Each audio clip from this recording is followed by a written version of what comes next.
صباح الخير. النهارده هنعمل فيديو عن حاجات كنت جبتها جربتها، ايه الكويس فيها وايه اللي مش كويس واسعارهم. تعالوا كده نبدأ مع بعض. بسم الله. اول حاجة دي اقلام كحل اللي هي فولمار دي. بس انا مش هقول سعرها لان انا كنت قلته قبل كده في فيديو قديم. كان سعرها وقتها كنت جايباها تقريبا ب100 جنيه او ب90 حاجه كده، فطبعا هي دلوقتي غاليه بس مش غاليه قوي لاني كنت لسه شايفه لها سعر قريب على الصفحات اللي هي اسعارها بتبقى رخيصه. مش عارفه تقريبا عامله 120 حاجه كده، فهي تقريبا زادت 20 جنيه او ممكن اكون مش متابعه قوي. عايزه اقول لكم هي حلوه جدا. بس في يعني نصيحه، بلاش نرسم باقلام الكحل جوه العين، لان انا يعني كان حصل لي مشاكل في عيني، لقيتها بتدمع كتير بدون سبب. ورحت كشفت وكده، فالدكتور قال لي ان فيها التهاب من حاجات يعني مش كويسه كانت بتتحط في العين. وغالبا هي هتكون الاقلام الكحل يعني. تمام. ف يعني يفضل ان انتي ترسمي بيها من فوق العين زي ايلاينر او كده. دول 12 قلم. عايزه اقول لكم ان هم تحفه جدا والوانهم خطيره. ده الاسود، بصوا ده درجته. عندنا ده الموف، مش عارفه هو باين معاكم ولا لا، انا مش متقله بيه قوي بس هو لونه فيه جليتر شويه.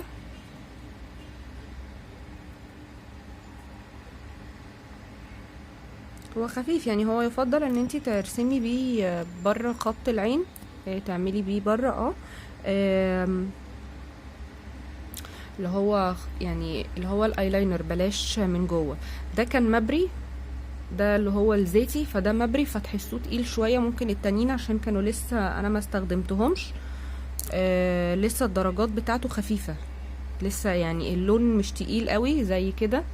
يعني ده هتلاقوه بيدي خفيف، وبعدين ده ابيض اهو باين معاكم.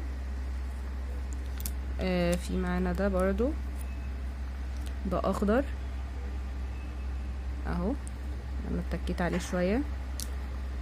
وفي معانا ده ازرق صريح اهو. ومعانا الذهبي. هي درجات الوانه حلوه قوي بصراحه وعجباني يعني، بس انا يعني ايه مش بستخدمه كتير، بستخدم درجات معينه.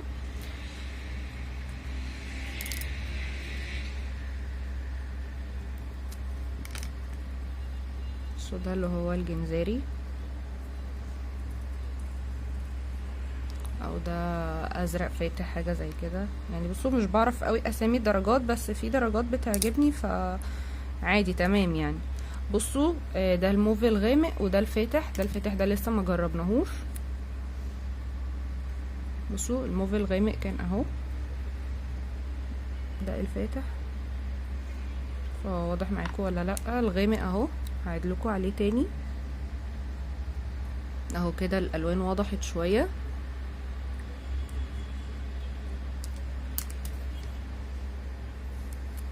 وفي ده بقى اللي هو مش عارفه هو بصراحه ده ذهبي ولا ده لونه ايه، ان احنا جربنا الذهبي. مش عارفه جاي معايا على زيتي بس هو مش زيتي بصراحه. بصوا هو درجته طالع ايه، بصوا يعني هو بيدي زيتي بس هو مش زيتي. مش عارفه هو ده لونه ايه بصراحه، ممكن تقولوا في التعليقات بقى، بس هو درجته حلوه.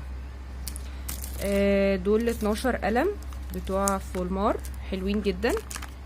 انا فضلت ان انا اجيبهم العلبه على بعضها، لان يعني القلم لوحده لو هجيب بعد كده الالوان يعني مش هيبقى موفر معايا، هدفع اكتر من تمن العلبه، فانا قلت اجيب العلبه كلها على بعضها. دي الوانه درجاته حلوه جدا.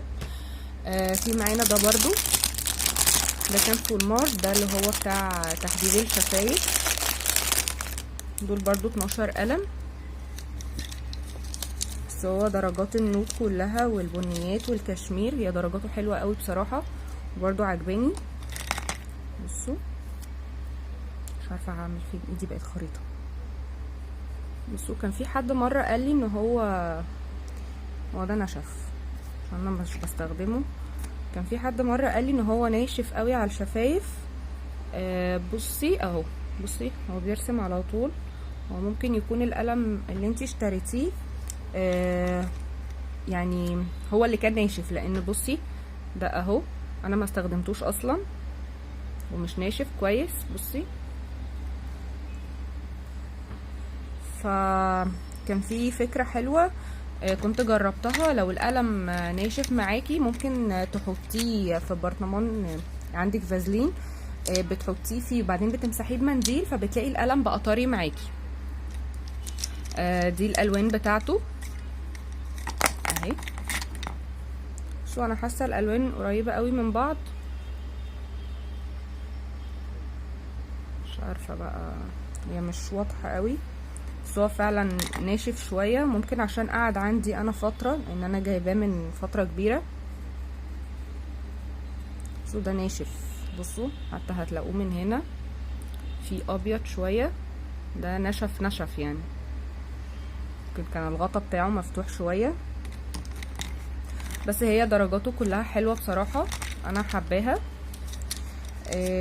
في ايه تاني؟ ممكن برضو القلم لو ناشف معاكي ممكن بتبريه، بتطيري اول حته دي اللي هي الناشفه، وبتستخدمي بعد كده القلم عادي. لو لقيتي بقى القلم كله هو اللي ناشف معاكي، بتضطري ان انتي تحطي عليه فازلين وبتحركيه كده شويه عليه، بتلاقي القلم بقى طري معاكي، بس بتمسحي جزئيه الفازلين دي.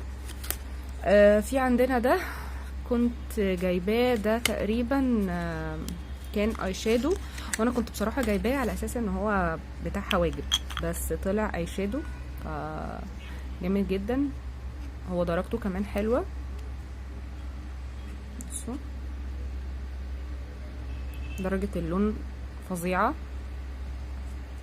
بصراحه انا بستخدمه اساسا للحواجب، مش هكدب عليكم يعني، مش جاي معايا ان هو اي شادو، مع ان هو ممكن يبقى حلو ودرجته حلوه جدا. في ايه تاني؟ في عندنا بقى ده صابون بنانا كائن، وشه بيطلع فيه حبوب، البشره اللي هي فيها زيوت، فدايما بجيب صابون وابقى شايلاه عشان الاستخدام. دي جربتها قبل كده وخلصتها، كانت كويسه. دي من ايفون، دي كير، حلوه برضو، بس مؤخرا عرفت ان استخدام الصابون غلط،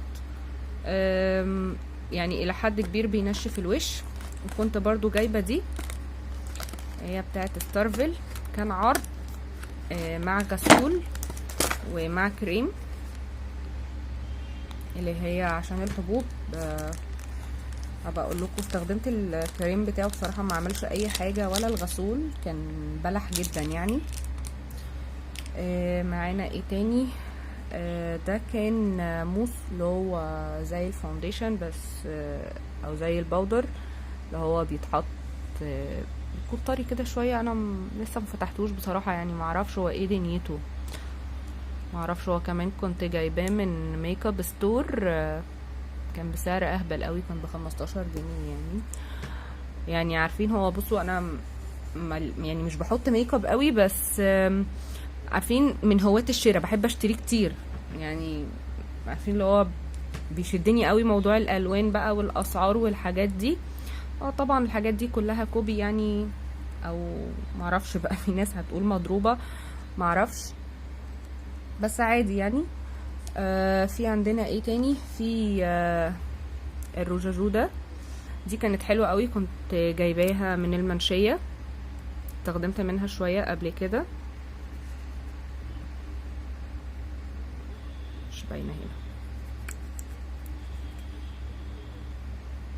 دي كانت الدرجة بتاعتها، درجتها حلوة قوي، انا بحبها يعني. في ايه تاني؟ كريم الكاموميل ده حلو جدا وريحته حلوة قوي، وحاجة صغيرة يعني تبقى عندك في البيت بدل ما نجيب حاجات كبيرة. ده تقريبا مصري على حد اعتقادي يعني، لانه قديم قوي، موجود في مصر من زمان. مش عارفة هو مصري ولا فرنساوي، مش متأكدة، بس هو مصري، صنع في مصر. ده مصري، بديل الجونسون، لان جونسون حاليا مقاطعة. فده انا بستخدمه من زمان جدا، من الكريمات اللي هي المرطبه. نيجي بقى الحاجات اللي هي حاليا مقاطعه. ده لوريال، بس ده والله كان عندي من زمان، يعني في حاجات كتير قوي انا حتى زي هي اقلام الكحل والحاجات دي كنت عامله عنها فيديوهات من قبل كده. ده حلو جدا. ده كريم مسائي للناس اللي هي بيكون عندها مثلا يعني زي خطوط او كده. مش شرط ان انتي تعدي العشرينات او تعدي الثلاثينات، في ناس لما بتتعصب كتير بيظهر عندها التجاعيد دي بدري، فبيفضل او بعض الدكاترة بتنصح ان انتي لازم تحطي الكريمات دي يعني من بعد ما تدخلي في 24 25 عشان تبدأي ان انتي تحافظي على بشرتك، خصوصا لو انتي من الناس اللي طول الوقت مكرمشه وشها، بتعملي تجعيده لوشك بقى من العصبيه والتنشنه والحاجات دي. فالكريمات دي بتكون مفيده جدا، وخصوصا كريمات بالليل بتكون مفيده قوي قوي. في عندنا ده برضو ده كان فيشي، ده برضو كان حلو قوي. ده كان عشان تقريبا انا كنت جايباه من الحاجات اللي هي بتاعه التفتيح، مش فاكره ده كان بتاع ايه. ده كريم يومي اعتقد على حد اعتقادي يعني. بصوا هو ريحته حلوه وكويس وكل حاجه، بس ما حسيتش ان هو بيعمل حاجه قوي يعني واحد زعل على فلوسه. ضاعت فلوسك يا صابر بصراحه. حسيت يعني دفعت فلوس كتير قوي وما عملتش حاجه. يعني احيانا الواحد ممكن يجيب حاجه رخيصه يجربها وتجيب معاه نتيجة، يجيب حاجة غالية قوي ما تجيش معاه يعني. في كمان دي باليت اي شادو، دي كانت رخيصة، كنت جايبها حوالي ب35 باين ولا ب50 حاجة كده، بس درجات الوانها كانت حلوة قوي، كانت عجباني، خصوصا ان هي كانت مط. انا مش بحب الدرجات اللي هي بيكون فيها جليتر. بصوا دي كانت الوانها حلوة بصراحة، يعني من نوعيات الالوان اللي هي بتبقى ثابته. بصوا كانت حلوه بصراحه، ما كانتش بفلوس يعني، مش اللي هي الغاليه، لا درجاته حلوه وكانت ثابته. كنت جايباه برضو من ميك اب ستور، كان في سيدي بشر مع دي. كنت روحت جبت حاجه كذا حاجه من هناك، كانوا عاملين عروض تقريبا. فباليت الاي شادو دي بصراحه يعني حلوه جدا جدا، ويعني رخيصه للبنات اللي هم بقى في الجامعه وكده وللاستخدام اليومي، فحلوه بصراحه. في دي برضو، دي اللي هي مايت سينما، دي اول ما طلعت كنت جبتها استخدمتها شويه، اللي هي فيها بقى الحاجات بقى والحلاوه والاي شادو بقى والجليتر والجو ده. كنت استخدمت منها اللي هو الاسود ده، كنت بحب احط الاسود ده جدا، الحمد لله نزلت عليه الالوان. واستخدمت منه برضو الموف، استخدمت منه كام درجة برضو، كنت حباه جدا عشان هو مط. انا مش بحب الحاجات اللي هي فيها بيجمنت، ولا بحب الحاجات اللي فيها جليتر، بحس ان انتي ماشيه بتبرقي، بحس الموضوع اوفر قوي، وهي وجهات نظر يعني، دي وجهة نظري انا، محدش طبعا يمشي بيها الا لو حد حابب يعني. كانت حلوه بصراحه، كنت جايباها وقتها كانت عامله 85 تقريبا، حاجه زي كده. معانا ايه تاني؟ نروح بقى نكمل بقيه عائله الكريمات اللي هي بتاعت فيشي دي. برضو ده برضو كان اللي هي للاستخدام اليومي، من الكريمات اللطيفه برضو. معرفش يعني قعدت حوالي شهر استخدمهم يوميا وقبل ما انام والصبح والحاجات الحلوه دي، حسيت الدنيا لا مش عارفه ما جوش معايا، او ممكن بشرتي مش قابلاهم يعني، معرفش، مش عارفه. في ايه تاني؟ في ده عايزه اقول لكم، ده بتاع البرد بقى، ده انا بحبه حب. ده للأسف مش بينزل مصر غير في الصيدليات الكبيرة، تمام؟ بيكون موجود في الصيدليات الكبيرة او في الصيدليات اللي هي بتجيب الحاجات الغالية، اللي هي بتجيب الحاجات المستوردة. ده انا كنت جايباه، كان سعره عامل حوالي 350 او 250 مش متذكره بالظبط. عايزه اقول لكم حلو جدا جدا. الناس اللي هي بيكون عندها برد جامد قوي، لما يعني من كتر ما بنقعد بقى نلف وكده مناخير يا عيني بتنشف وتحمر وبتبقى حالتها حاله، فبنحتاج ان احنا نحطه. بلس هو بيكون فيه ريحه جامده قوي غير ريحه النعناع، بتضيع البرد ده. يعني بدل ما انتي ماشيه بقى مناخيرك عماله بقى تنزل في ميه وبتاع، فهي بتريح الموضوع ده. عايزه اقول لكم حلو جدا جدا. بس اكتشفت حاجه، لان سعره غالي قوي في ناس مش هتقدر تجيبه. كان عندي ليه اقتراح او بديل هبقى اعمله معاكم. اولا ده عباره عن فازلين، تمام؟ فازلين اهو باين، بس هو ريحته قويه. تمام. هو هنيجي نشوف مثلا المكونات بتاعته عباره عن ايه، لان هو غالي جدا ومش موجود كمان في مصر، ده بيجي من بره. تمام. ده معمول من ايه؟ المكونات بتاعته هقول لكم انا. ده معمول من هو مش مكتوب عليه على فكرة، بس من الريحة هو ده معمول من اللي هو زيوت النعناع واللي هي الاوكاليبتوس والحاجات اللي هي ريحتها جامدة قوي دي بتاعت البرد. فهو ممكن احنا نجيب الحاجات دي ونحطها على اي فازلين رخيص احنا ممكن نشتريه، هيدينا نفس النتيجة. فمش عارفة يعني، هو تقريبا الحاجة اللي هي اسمها مستوردة وبتاع احنا بنحبها. وبعدين يا جماعة ده فيكس يعني، اللي هو كان موجود في مصر عندنا زمان. بس عايزة اقولكوا هو حلو، هو حلو. وانا بصراحة اكيد مش هتغابى تاني واشتريه بالغالي ده. اكيد هبقى اعمله انا بعد كده، خصوصا يعني ان هو مطلعش الحاجة اللي هي في عندنا ده. بصوا، الحاجات اللي هي من مافلز دي حلوة ومش حلوة برضو، ممكن حسب التجربة، الله اعلم. ده انا جبته ان كان جه عليا وقت كنت بصدع كتير جدا جدا واقعد اخد في مسكنات، وانا مش من النوعيات اللي بتحب تاخد مسكنات كتير، لان حاليا يعني لان كنت سمعت ان كتر المسكنات غلط على الكلى وكده، فبطلت. لان انا كنت اكتر حد بياخد مسكنات يعني، فحاليا من النوعيات اللي خلاص بتعب، خلاص خليكي بقى بعياكي او شوفي لك اي بديل. ده شكله، ده بليه كده، لما بيبقى عندك صداع بتحطيه على دماغك كده وتقعدي بقى ايه تلفيه. ده شكله اهو. استخدمته قبل كده، حسيت لا ما فيش نتيجة، مش عارفه يعني، مش عارف. وهو برضو سعره ما كانش هين يعني، كان في حدود برضو 250 حاجة كده او 175، مش متذكرة قوي الاسعار، بس هو الارقام كبيرة مش صغيرة يعني.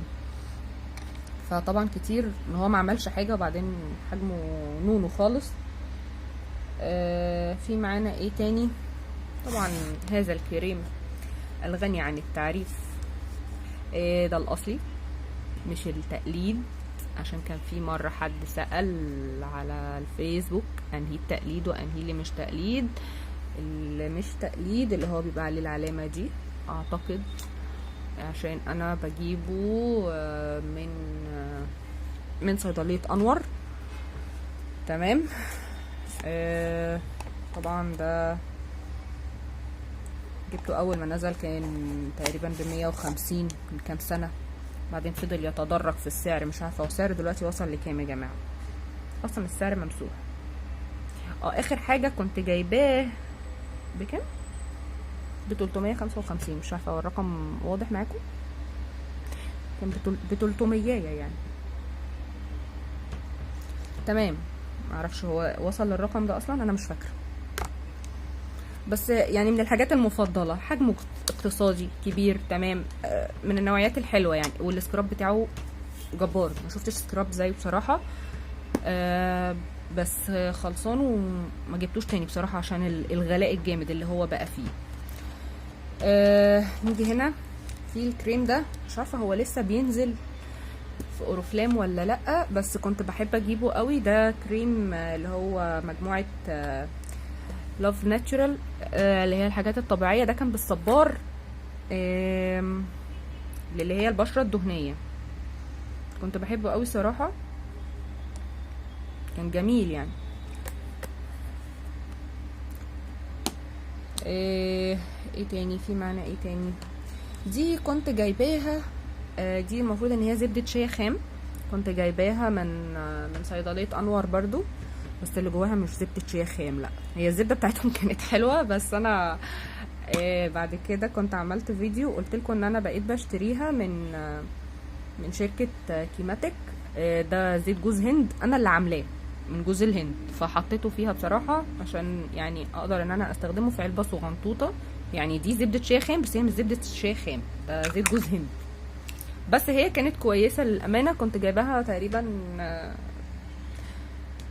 مش فاكرة، تقريبا كانت بكام، ب50 حاجة زي كده، ب50 ب35، هي كانت 30 مللي، مش فاكرة كنت جايباها بكام، بس هي موجود منها في صيدلية أنور. في برضو معانا الأمور ده كريم ايدين لطيف خفيف من شركة ايفون، كان حلو برضو، ممكن ان انتي تحطيه معاكي في شنطتك، من الحاجات اللي بترطب الايد كويس، ريحته حلوة يعني، من الحاجات اللي هي الجميلة دي اللطيفة. تعالوا بقى ايه نشوف الحاجات الحلوة دي. هنا دي روجات ايفون، انا بحبها جدا. اولا شكلها كلاسيك قوي، ودرجات الالوان بتاعتها رهيبة. بصوا مش عارفه احط لكم فين، ايدي بقت خريطه. ودرجه الثبات بتاعته كمان جميله جدا جدا جدا يعني. بصوا ده لون البشره اصلا، فهو مش باين، بصوا هو لون البشره. فعايزه اقول لكم من الحاجات اللي انا بحبها، بحب احافظ عليها بصراحه، هين عليا ان انا يعني اشيلهم الى الاخر. ده كان هدى بيوتي، ده برضو ثابت قوي، ده كان من الحاجات الرخيصه. كنت جايباه، كان ست على بعضه، مش فاكره كانوا 6 ولا 12، مش فاكره، هنشوف دلوقتي مع بعض. من الدرجات اللي هي حلوه وثابته، وبرده يعني ايه على حسب ما انت تضغطي عليها يعني تبقى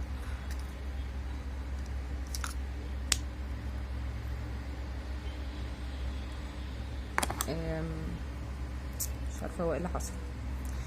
على حسب ما انت تتكي عليها هتبقى ثابته معاكي ولا لا. بصوا انا عملته بايدي، ففاضل منه ايه يعني بواقي صغيره، مش عارفه بقى يعني، هو بس هو كويس قوي على الشفايف وثابت. في معانا ده برضو، اللون ده شبه اللون اللي هو بتاع ايفون اهو.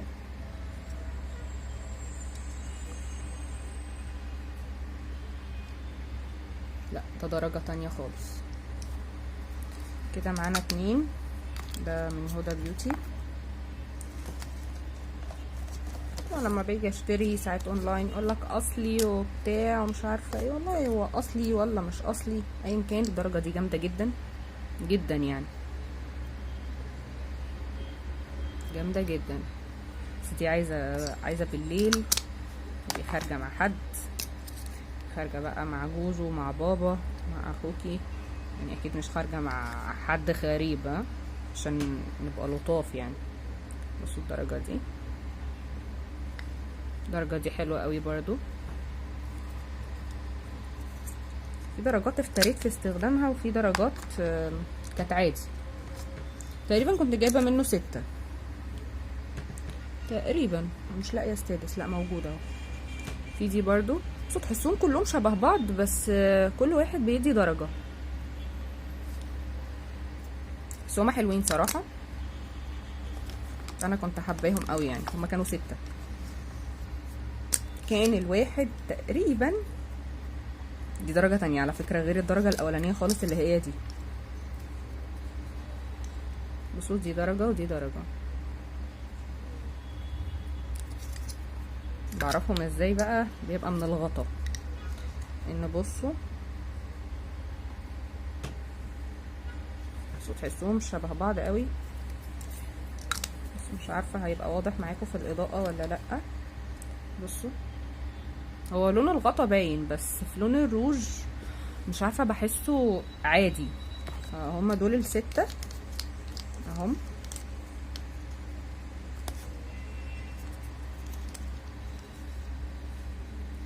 دول كانوا ال6. كان الواحد عامل، وكان الواحد لوحده تقريبا كان عامل 65 75. انا جبت ال6 تقريبا كان الواحد واقف عليا ب50 60، مش فاكره، حاجه زي كده. تمام، نرجع لمرجعنا. معانا كمان اللي هو مارك ده من شركه ايفون. تمام اهو، عايزه اقول لكم حلو جدا وثابت، انا بحبه بصراحه جدا بجد. ده لون البشره، مش لون البشره قوي، هو موف شويه، ومش بحب احط كتير عشان ايه بيبهدل الدنيا. عايزه اقول لكم فلافي كده وجميل يعني، انا بحبه قوي.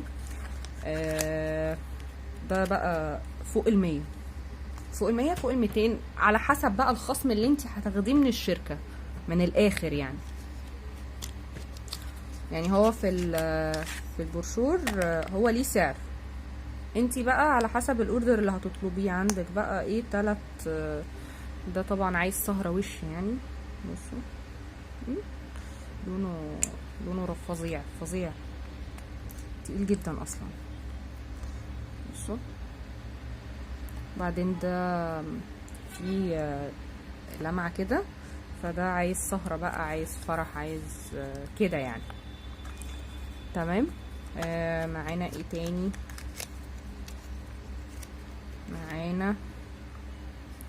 معانا ده برضو، في حاجة وقعت مش مشكلة نبقى نجيبها. معانا ده برضو، ده درجته حلوة قوي. ده بقى اللي هو شبه البشرة، ده انا بحب استخدمه كتير. صح، حاليا ما بقتش بستخدم حاجة يعني، كتر خير الرياضة والكلية عملوا معانا احلى واجب،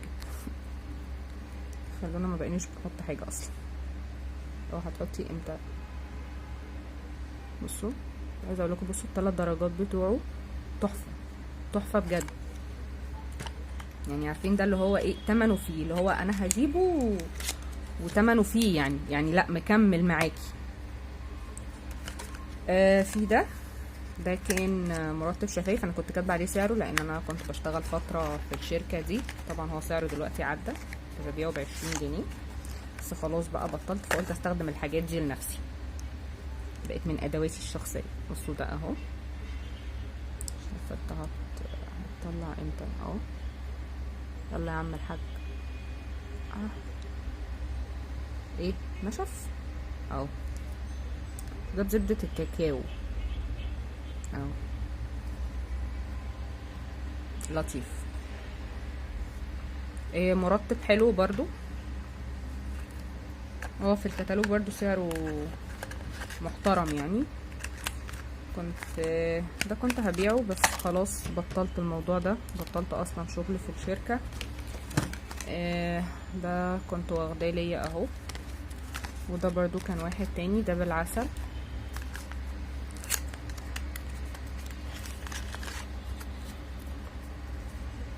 هو ترتيبهم الى حد ما كويس.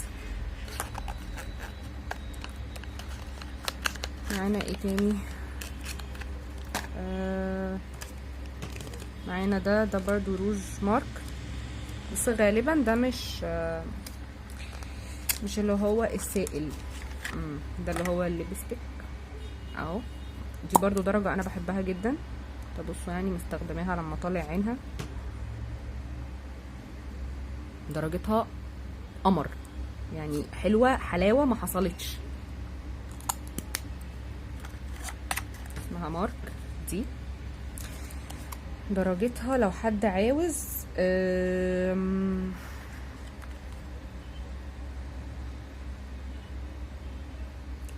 درجتها كام؟ اسمها روسي اوتلوك، مش عارفه باينه معاكم.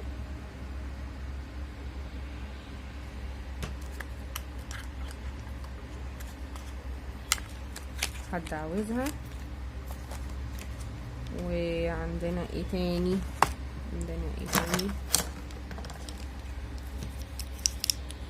دي برضو ايفون، بس درجة بقى ايه مش عارفة، انا ما جاتش معايا بصراحة، ما اعرفش بقى مين انواع البشرات اللي هتيجي معاها. دي اسمها الكتريك بينك.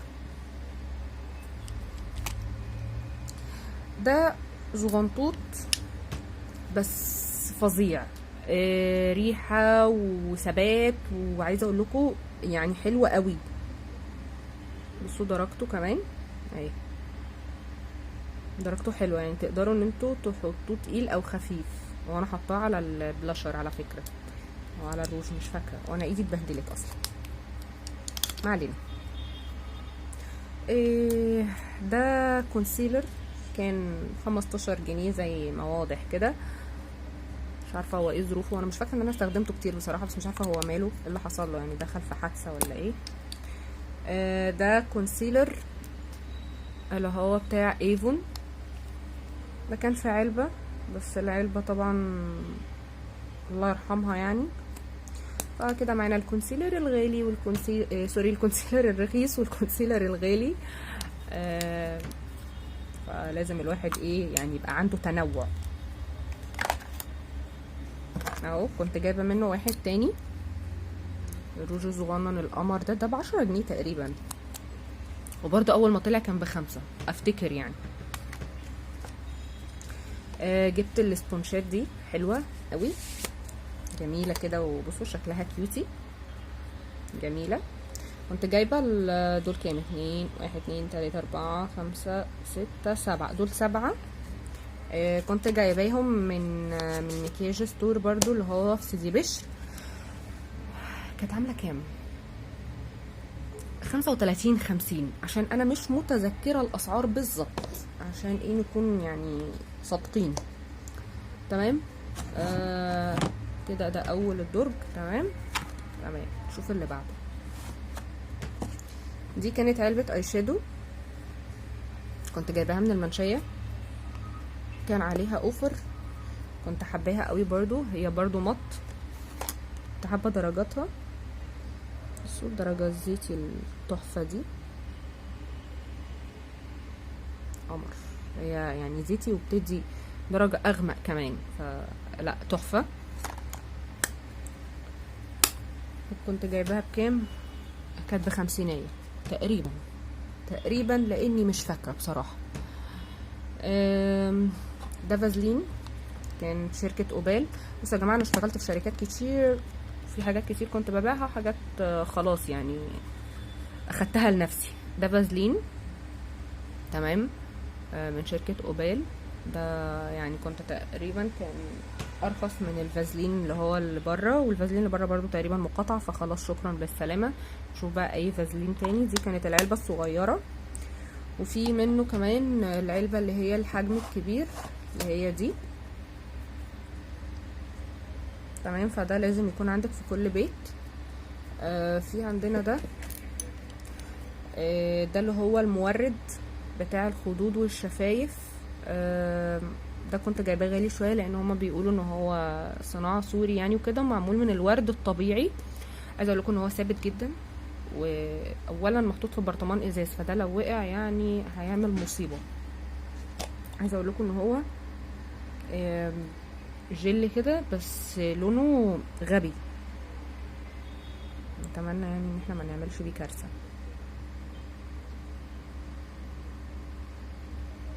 بصوا مش عارف، بصوا اهو باين على صوابعي، عشان ايه ما نعملش كوارث.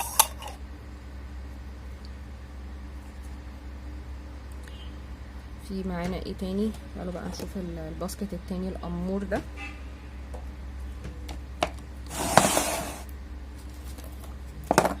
ده كان بلاشر او روجاجو من فولمار. عايزه اقول لكم ان هو كان لونه قمر، عايزه افتحه اهو.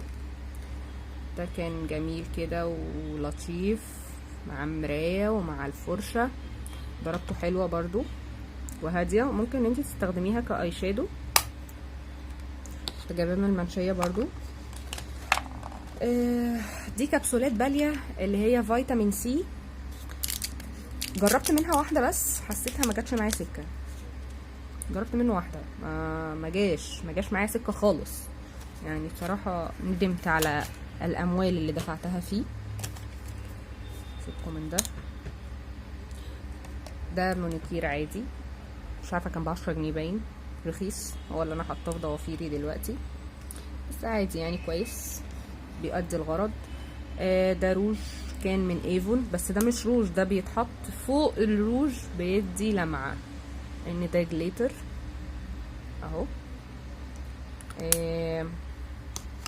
عندنا هنا ده اللي هو الروج السحري، اللي هو بيبقى كده وبيدي درجة بينك اهو. بعد دقايق هيروح اللون الازرق ويقلب على بينك. ده مرطب شفايف ب10 جنيه، غلبان يتيم، ريحته بالبرتقال. عندنا ده اللي هو الروج الشفاف، الشكل ده كده. عندنا ده اللي هو مرطب شفايف اماندا، وبيدي لون بسيط يعني، هو عاجبني برضو. عندنا برضو روج اماندا، ده حلو قوي، كنت جايباه في عرض من مكياج ستور. ده الاصلي، عايزه اقول لكم كان تقريبا ال3 ب100 حاجه زي كده. درجته حلوه قوي وريحته حلوه قوي قوي يعني. عندنا الدرجه الاموره دي، مش عارفه احطه فين في ايدي تاني بصراحه، ايدي ضاعت. درجته حلوه وروايحهم حلوه، مجرد بس ما بتفتحي الغطا. لا الروايح رهيبه. بصوا، لا فظيع. لا الريحه قمر. بصوا ده من ايفون، ده احمر صريح، بس ده طبعا انا ما استخدمتوش اصلا، انه رهيب يعني. اسمه تريستي ريد، مش عارفه بقى هي لسه الاسماء زي ما هي ولا لا، بس دي الدرجات اللي كانت عندي ودي كانت اسمائها. عندنا دي اللي هي الالكتريك بينك، هي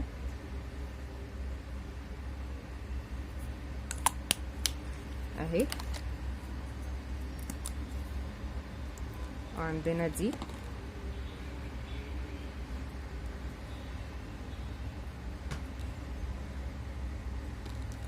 كان اسمها ريد سوبريم.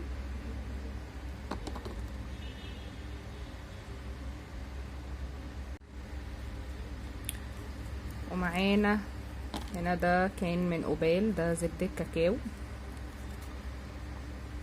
بس معرفش هو كان متاكل ده ولا كان ماله، مش عارفه، هو تقريبا اتخبط او حاجه.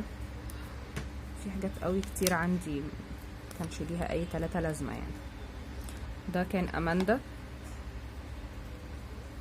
اللي هو المرطب ده طبعا غني عن التعريف. في عندنا ده كان مرطب برضو، مش عارفه هما كلهم مالهم مضروبين ليه كده. تقريبا العلبه الصغنطوطه دي كانت وقعت مني تقريبا. ده اماندا برضو، كنت جايبه كتير قوي من اماندا، ده بحبه يعني حلو. في عندنا برضو ده ايفون، ده درجة اسمها ريفيشنج روسي، هي درجة لونها احمر برضو، ما استخدمتهاش، كانت من الدرجات الحلوة.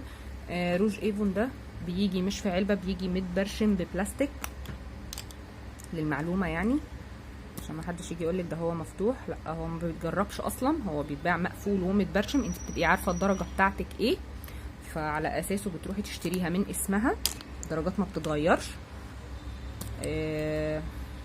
كل دي بقى مرطبات. ده حلو جدا، ده كنت جايباه من اورiflame، اللي هو وان كولر ده كان حلو قوي. في ايه تاني؟ في ده مرطب زبدة كاكاو برضو شفاف كده من ايفون اهو.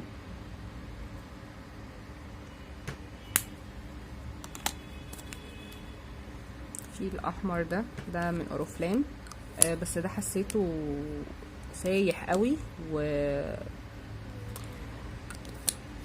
بيثبت اصلا وبيعمل مشاكل، يعني بيبهدل الدنيا. ده كان من اوريفلام. عندنا هنا دول في ايه تاني؟ ده كان اللي هو شفاف بس ده بيدي درجة بينك. ده كان اللي هما اول ما طلعوا الشفافين اللي هو بوردة بقى واللي من غير وردة والكلام ده. وعندنا اللي هو ده اماندا برضو. هي الدرجات دي طبعا اللي مجربها عارف ان هي بتدي يعني لون خفيف من اللون بتاعها. ده قبال طبعا عارفينه، كان عندي برضو منه كتير قوي. الشركات دي اللي ما يعرفهاش يعني لو حد عايز يشتري منها او حاجه يقدر يعمل عنها سيرش. كانوا عاملين عندهم بالفراوله وجوز الهند، معرفش طبعا في تطورات دلوقتي حصلت لان انا سبت الشركات دي من زمن يعني. في الحاجات دي نيجي للكارثه. دول بكرههم وبندم ان انا اشتريتهم. اولا هم شكلهم كيوت قوي ولطاف قوي وحلوين وبتاع، بس عايزه اقول لكم الوانهم زفت. هي ثابته جدا بس الوان معفنه بصراحه، يعني مش زي ما بيطلع في الفيديوهات الكوريه خالص. عايزه اقول لكم بصوا ايه ده، نقاش يعني بجد بجد. مش متخيله حد يمشي يعني حاطط في بقه القرف ده بصراحه. يعني ايه ده؟ لا والاتنين انيل من بعض، يعني واحده فاتحه والتانيه غامقه. اللي هو ايه ده ايه ده؟ لا بجد لا، شغل الكوريين ده لا، وحشه جدا وحشه جدا. يعني بصوا هي شكلها كيوت بس ما تستخدميهاش. هحاول اشوف لها حجه، هحاول احط لها لون يكسر اللون ده ولا حاجه، اعمل فيها اي حاجه. دول كانوا حلوين. الواحد كان ب35 ولا ب25، ب25 كان من الابراهيميه. بصوا كانت درجته حلوه قوي صراحه، بس هو ما بيبقاش تقيل قوي كده، بيبقى الى حد ما خفيف لما بيتوزع. انا بحبه يعني. بصوا ده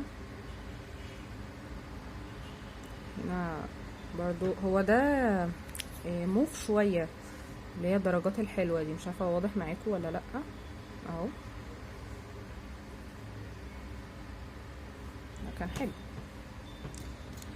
ايه تاني؟ ده بتاع ايفون، شفناه من دقيقتين، مش دعوه بيه.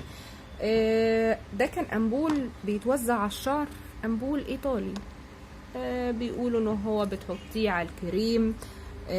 فيلر مش عارفه كان اسمه ايه النهارده، كرياتين، ابره كرياتين. كانت ايطالي، كانت ب50 جنيه. كنت جايباها من فتح الله، جربت منها واحده وطلعت بلح.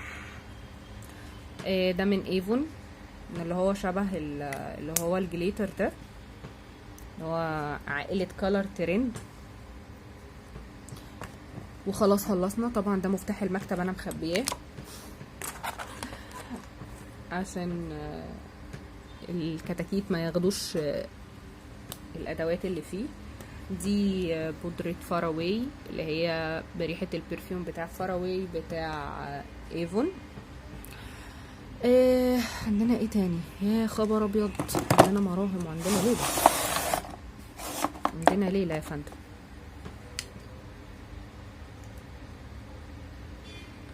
ملناش دعوة في حاجات كده مش ملناش دعوة بيها. ده مرهم كان حلو جدا، اسمه بانديرمال. ده كنت بستخدمه للاولاد وهم صغيرين لمنطقة التهاب الحفاضات وكده. هو رخيص مش غالي، هو اماراتي، بس عايزه اقول لكم مفعوله حلو جدا، مفعول السحر يعني زي ما بيقولوا. عامل تقريبا 25 حاجه زي كده، معرفش دلوقتي هو موجود في الصيدليات ولا لا. انا كنت جايباه من كام شهر. حلو قوي. بيحل محل ممكن اللي هو سودو كريم بقى والحاجات التانية دي. عايزه اقول لكم ممتاز يعني. لو حد عنده يعني منطقه فيها التهاب او حاجه او في حرق او الكلام ده. ده فاونديشن من اوريفلام. بعد كده نشوفه مع بعض، نجرب درجته ونشوف جماله. بصوا، هو تقريبا كانت الدرجة دي غامقة، وانا بحاول في الاستخدام اخففها، ان هي تقيلة وغامقة على وشي. بصوا دي الدرجة، مش عارفة بقى ايه ظروفها صراحة. في ده برضو، بس ده كان كريم بي بي تقريبا. ما علينا، هي الاسامي كتير. ده سي سي مش بي بي، وبرضو درجته غامقة، انا ما استلطفتوش، من الحاجات اللطيفة. وبعدين هو فيه لمعة كمان، كان باظظ بره وكانت حالته حالة يعني. بصوا انا يعني بجيب الحاجات دي على اساس كنت هعملها بقى وهستخدم وبتاع، بجرب كده بحس الدنيا باظت. بس ده الى حد ما كويس، بس عيبه الوحيد ان هو فيه لمعة، فده عايز سهرة وش يعني. في ده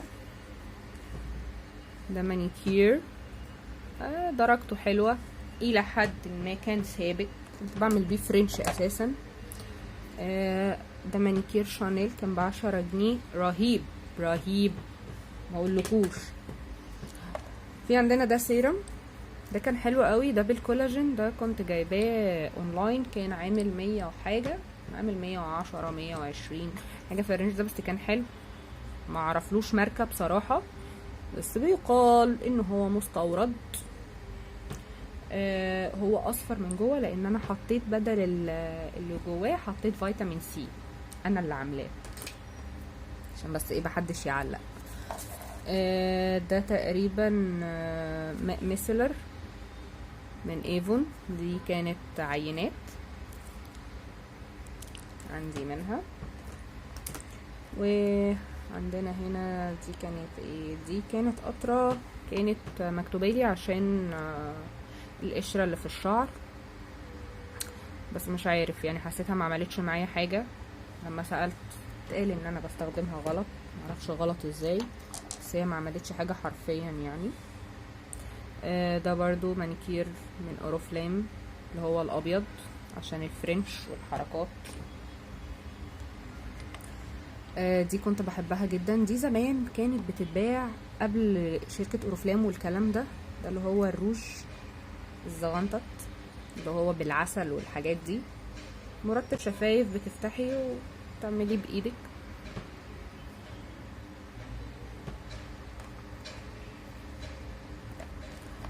ده بقى كان مصيبة، ده كنت اشتريته، كان معفن جدا. ده كان سيرم اللي هو فرساي ولا فرسال ايا كان اسمه، كنت جايباه اول ما نزل مصر، بس كنت جايبه المضروب، مش هكدب عليكم يعني، وكان مضروب، كنت جايباه ب50. ده يعني كان معفن يعني بصراحة، يعني لا يستاهل فلوسه، ولا كان يستاهل حتى ان هو يتقلد، لان بصراحة ده كان متقلد تحت السلم، كان معفن جدا جدا بجد. من الحاجات السيئة اللي انا لما جربتها يعني ندمت عليها، وحش جدا. طبعا انا معرفش الاصلي ايه ظروفه، بس في ناس قالت ان الاصلي كويس وبتاع، بس هو ما جاش معايا سكه. بعدين اصلا ده كان ترطيب المفروض قبل الميك اب، مش يعني مش بالكولاجين ولا بيعمل حاجه في البشره اصلا يعني، كان معفن من الاخر. دي كانت برفيوم، مش عارفه كانت من شركه ايه، تقريبا كانت من ماي واي حاجه كده، اللي الصغيره دي اللي بتتحط معاكي في الشنطه. دي كانت حلوه قوي، كنت جايباها من فين، من مكان كده مش فاكره اسمه، هو مشهور في المنشيه. كانت رخيصه، كانت بحوالي 15 او 20، وعايزه اقول لكم ان هي مش بتطير، ما فيهاش كحول كتير، فيها نسبه زيت يعني بتثبت وكده. بس للاسف سالتهم عليها كتير، قالوا لي ما بتجيش منها يعني، هي تقريبا كانت فلتة كده مجيها. ده امبول الفيلر، طبعا ناس كتير قوي عارفاه، ده اللي هو بيتحط على ميه وبيبقى كريم وبتاع اهو. في منه الازرق كمان. بصراحه ما اعرفش الفرق بين الاتنين، يعني اللي هو الحاجه اللي تمام للشعر تمام هنجيبه. ده اللي هو يلو، اللي هو الكالسيوم بتاع الضوافر، ده حلو جدا انا بحبه يعني. يعني ما بتبقيش كأنك حاطه الوان وكده، وبيرطب الضوافر. معرفش سعره دلوقتي كام. ده ترند، ده حلو قوي برضو للضوافر، بس ده تقيل، مش شفاف، بس حلو وبيحافظ على الضوافر. بس هو الاهم من كل ده، انتي لو حطيتي 100,000 حاجه ومش بتاكلي كويس وعندك انيميا وكل ده، ولا هينفع معاكي كل ده ولا هيحوق ده بلح. دي طبعا اللي هي بتاعه الفرنش، اللي هي بتاعه الضوافر، اللي كله جابها من شي ان اهي. تحطي هنا المانيكير وبتعملي ضفرك كده. عندنا ايه هنا؟ وده بقى مسك وحاجات كده كانت من السعودية.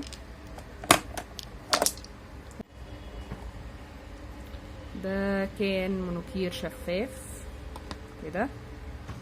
ومعانا هنا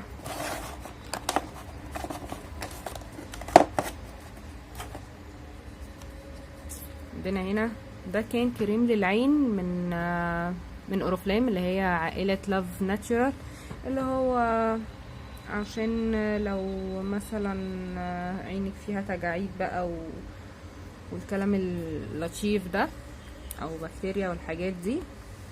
وده كان من ايفون، من مجموعة كده كان اسمها بلانت سبا. ده كان بالطمي تقريبا. ده كان كريم للايدين بزيت الارجان، سوري مش بالطمي، مكتوب عليه اهو عشان انا نسيت. هو كان جاي معايا دايما من الطمي اللي هو اللي لونه بني، بس هو العبوه بتاعت الطمي كانت لونها حاجه تانية اصلا. وده مبرد للضوافر يعني حلو، كان ب10 جنيه زي الفل ماله. وده كريم لونا، كان بيتباع في مجموعه، هو حاليا برضو مازال بيتباع في مجموعه كده، اللي هي مجموعه زبده الشيا عشان التشققات والحاجات والحلويات.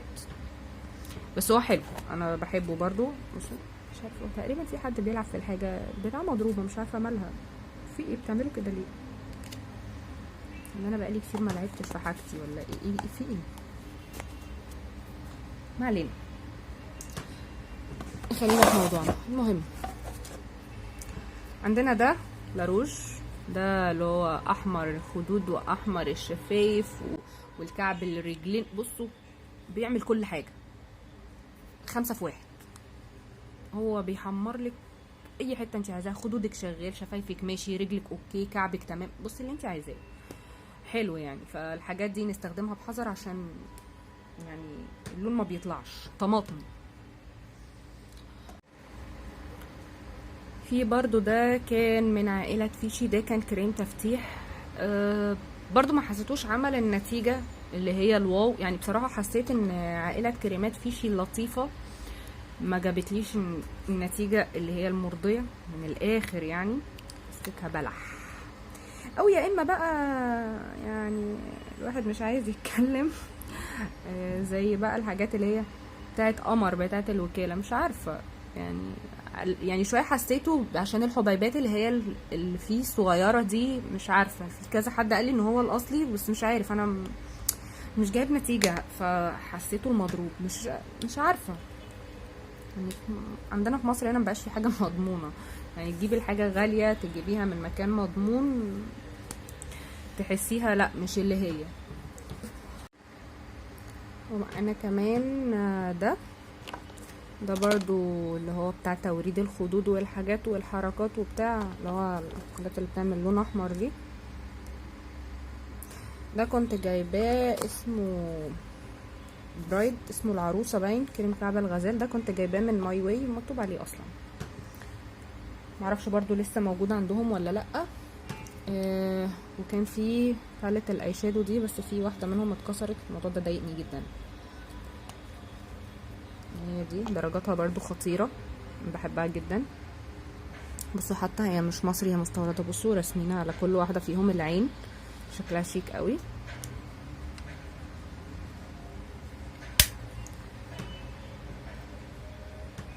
في حاجات كده تحسوا يعني بالفخامه بتاعتها لما تيجوا تشتروها.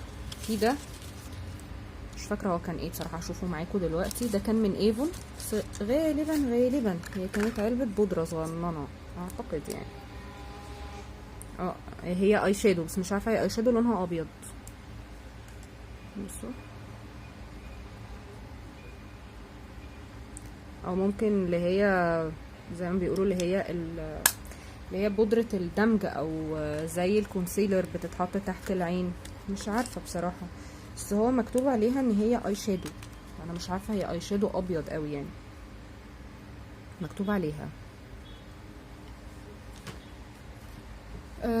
عندنا كمان ده مارك، ده كمان تقريبا منتهية اساسا، مش مشكلة عادي، احنا ما بناخدش بالحاجات دي. انا ما بستخدمش اساسا الجو ده، بس ما علينا يعني. ممكن بقى في لحظة تجلي كده والواحد بيلعب. ده ايه ده؟ اسمه ايه؟ اسمه ايه؟ كونتور. ده كونتور درجتين اهو، لم يستخدم بعد.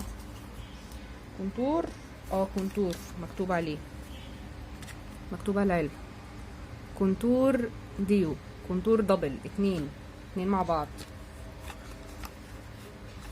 برضو انا لم استخدم هذه الاشياء. مش فاكره انا كنت اشتريتها ولا كانت جايالي في هديه. تقريبا كانت جايالي في هدايا مع الاوردرات اللي كنت بجيبها. في ده كويس. احنا كنا في اول الفيديو كنت وريتكم اللي هو بتاع الصداع. ده المفروض اللي هو لو عندك مثلا رطوبه او حاجه في ظهرك، هو كويس يعني. انا استخدمته بصراحه، هو ريحته بتنيم يعني. هو يعني ما حسيتوش بيهدي التعب قوي غير ممكن بعد 3 مرة تجربة. بس ريحته بتنيم، بتعمل استرخاء فظيع، فهو كويس. كنت جايباه برضو من على صفحة اونلاين تقريبا. ده كان عامل 250 او 300 حاجة زي كده، بس هو ممتاز بصراحة للناس اللي هي بيكون عندها رطوبة في ظهرها. حلو قوي يعني على ضمانتي، وبعدين حجمه مش صغير. في ده ايفون ترو تقريبا دي حبيبات اللي هي شبه بتاعه اورفلام. مش بقول لكم انا، اللي هي الكور البرونزيه دي، روجاجو، بس عباره عن الكور صغنططه كده.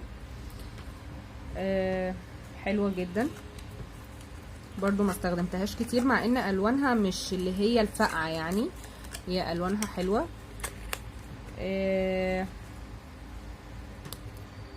في ايه تاني؟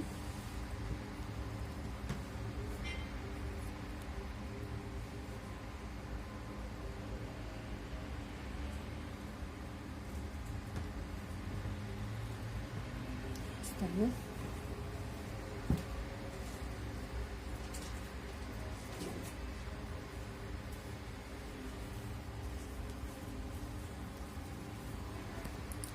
في ده اللي هو ده رير بيرلز. ده اللي هو البادي لوشن بتاع البرفيوم اللي هو رير بيرلز. عايزه اقول لكم ريحته حلوه جدا، من الحاجات اللي انا بحب اجيبها برضو يعني. غير البرفيوم اللوشنات بتاعتهم حلوه قوي. استنوا هجيب لكم باقي اللوشنات، فكره حاجاتهم حلوه قوي. في يعني كذا نوع بكذا عطر يعني. لو العطر خلص مثلا ممكن تحطي من اللوشن بتاعه ريحته